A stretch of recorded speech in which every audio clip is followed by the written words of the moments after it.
இன்றைக்கி ஈஸியான pasta recipe எப்படி செய்யலாம் பார்க்கலாம். பாஸ்தா செய்ய தேவையான பொருட்கள்: ஒரு பாத்திரத்தில் 1 லிட்டர் தண்ணி ஊற்றி சூடாயிருச்சு. அதில் பாஸ்தா போட்டுக்கலாம். அதோட தேவையான அளவு உப்பு போட்டுக்கலாம். கரண்டி வச்சு நல்லா கலந்துக்கலாம். 10 நிமிஷம் நல்லா வேகட்டும். பாஸ்தா நல்லா கொதிச்சிருச்சு. இப்போ வெந்துருச்சா எடுத்து பார்க்கலாம். நல்லா சாஃப்டாக வெந்துருச்சு. ஒரு பாத்திரத்தில் 3 டேபிள் ஸ்பூன் எண்ணெய் ஊற்றிக்கோங்க.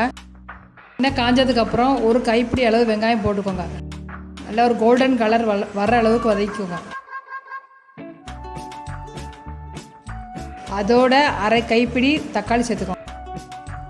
இதே நல்லா வதக்கி விட்டுருக்கோங்க. சீவி வச்சுருக்க இஞ்சி பூண்டை சேர்த்துக்கலாம்.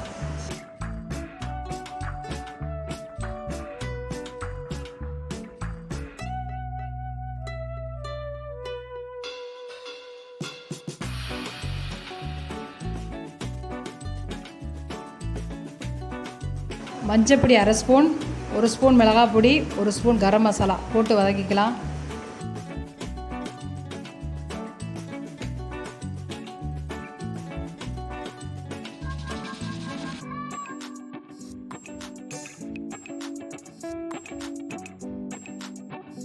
வேக வச்ச பாஸ்தாவை உள்ள சேர்த்துக்கிட்டு ஒரு கிளறிடலாம்.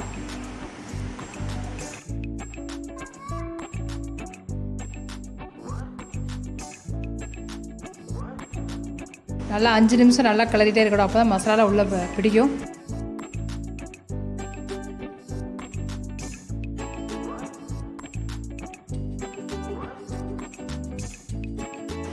நறுக்கி வச்சுருக்க மல்லி இலையை மேலே தூவி இன்னொரு கிளறிக்கலாம்.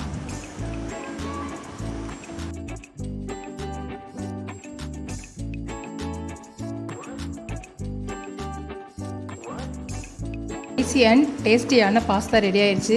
நீங்களும் வீட்டில் இதே மாதிரி ட்ரை பண்ணி பாருங்கள். இந்த வீடியோ பிடிச்சிருந்தால் லைக் அண்ட் சப்ஸ்கிரைப் பண்ணுங்கள்.